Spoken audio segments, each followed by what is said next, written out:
మరి 77వ గణతంత్ర దినోత్సవం సందర్భంగా జాతీయ జెండాను ఎగురవేసి ఈ సందర్భంగా ప్రజలందరూ కూడా శుభాకాంక్షలు తెలియజేస్తా ఉన్నాం.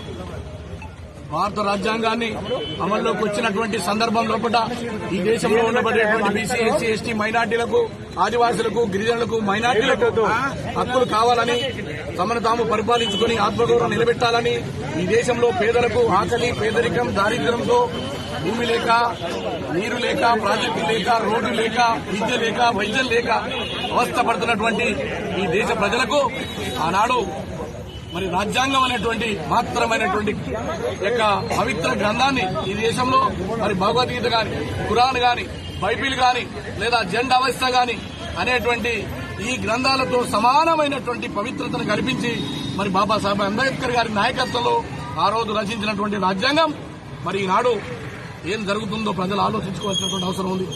అందుకోసమే ఈనాడు దేశంలో బీసీ, ఎస్సీ, ఎస్టీ మైనార్టీల యొక్క హక్కులను గాని రాహుల్ గాంధీ గారు కాపాడడానికి దేశవ్యాప్తంగా ఆ రోజు భారత్ జోడో యాత్ర కార్యక్రమం నిర్వహించి భారతీయ జనతా పార్టీ నాయకత్వంలో బీసీ, ఎస్సీ, ఎస్టీ మైనార్టీల యొక్క హక్కులను అణిచివేత, మరి దేశంలో మహాత్మా గాంధీ గారి ఆలోచనల్ని, నెహ్రూ గాంధీ గారి ఏదైతే వారి ఆలోచనల్ని ఈ దేశంలో ఉండకుండా భారతీయ జనతా పార్టీ పనిచేస్తూ అంబానీ అదానులకు ఈ దేశాన్ని అప్పజెప్పాలనే కార్యక్రమం నడుస్తూ ఉంది.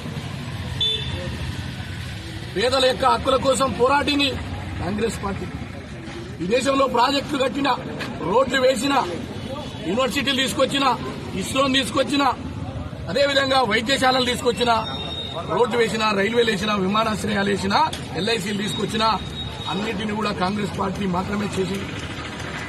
వీటినన్నింటినీ కూడా గత 11 సంవత్సరాలుగా ఈ దేశంలో నరేంద్ర మోడీ గారి నాయకత్వంలో ఫాసిస్టు భారతీయ జనతా పార్టీ దేశాన్ని అమ్మడానికి ప్రయత్నం జరుగుతూ ఉంది.